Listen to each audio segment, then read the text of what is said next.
നബി സല്ലല്ലാഹു അലൈഹി വസല്ലം തങ്ങളുടെ പത്നിമാരും അവിടുത്തെ പെൺമക്കളും അവിടുത്തെ പേരക്കുട്ടികളും മദീന പള്ളി തൊട്ടടുത്തുണ്ടായിട്ടും ഒന്ന് കാലെടുത്ത് വെച്ചാൽ ആ പള്ളിയിലെ സൊഫിലേക്ക് എത്താം. അവർക്ക് വേണ്ടി വേറെ സ്ഥലം തന്നെ സ്വഹാബത്ത് ഒഴിഞ്ഞു കൊടുക്കും.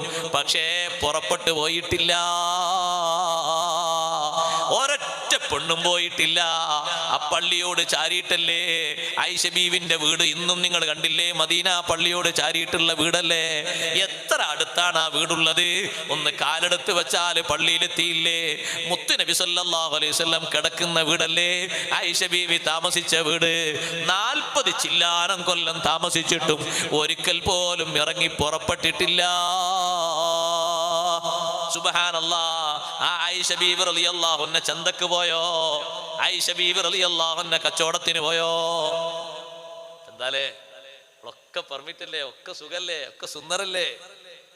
എല്ലാ അടയാളങ്ങളും ഇനി കാണാനൊന്നും ബാക്കിയില്ല. എന്താ ബാക്കിയുള്ളത്? എന്താ ബാക്കിയുള്ളത്? പുരുഷന്മാരെ പോലെ സ്ത്രീകളും കച്ചവട രംഗത്ത് സജീവമായി കാണുന്ന ഒരു രംഗം ഖിയാമത്ത് നാളിന്റെ അടയാളമായി പഠിപ്പിച്ചു മുഹമ്മദുർ റസൂലുള്ളാഹി.